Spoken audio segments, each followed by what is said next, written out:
బీజేపీని ఓడించేందుకు ఎంఐఎంతో కాంగ్రెస్ 100 కోట్ల డీల్, ఓట్లు కొని గెలవాలని కుట్ర చేస్తున్నాయి. బండి సంజయ్ వాళ్ళేమో పైసలు పంచుతాను, మీరేమో పెంకాసులు పంచుతానులా. మీకు పెంకాసులు తప్పించి పైసలు దొరుకుతలేవా? ఓట్లు కొని గెలవాలని కుట్రలు చేస్తున్నాయి Bandi Sanjay. Congress MIM versus BJP మధ్య కబడ్డీ ఆట మొదలైంది. రామాయణంలో రాముడికి గుర్తొచ్చేది రావణుడు. నాకు ఓవైసీ కాంగ్రెస్ ఎంఐఎంను చిత్తుగా ఓడించాలని ప్రజలకు పిలుపు. కరీంనగర్లో విజయ సంకల్ప ర్యాలీ.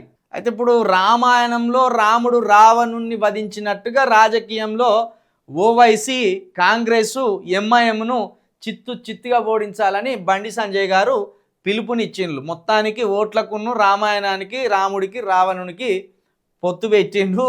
ఓవైసీని కాంగ్రెస్ను ఎంఐఎంను రావణుడితోటి మన బండి సంజయ్ గారు పోల్చడం జరిగింది. మరి 100 కోట్ల డీల్ కుదిరిందట.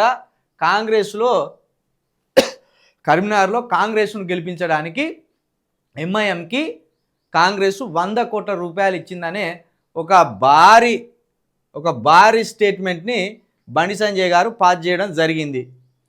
ఇదే ముచ్చట ఎవరన్నా సామాన్య జర్నలిస్టులు కావచ్చు, సామాన్య ప్రజలు కావచ్చు, కాంగ్రెస్కు ఎంఐఎంకు మధ్య 100 కోట్ల డీల్ జరిగింది కరీంనగర్లో మున్సిపల్ ఎన్నికల్లో ఆ బీజేపీని ఓడించడానికి అని అంటే వెంటనే నోటీసులు ఇచ్చి వాళ్ళను కేసుల పాలు చేసి రకరకాల ఇబ్బందులు పెట్టే ప్రయత్నం చేసేటోళ్ళు. కానీ వీళ్ళు ఏం మాట్లాడినా ఒకళ్ళ మీద ఒకళ్ళకు కేసులు ఉండవు.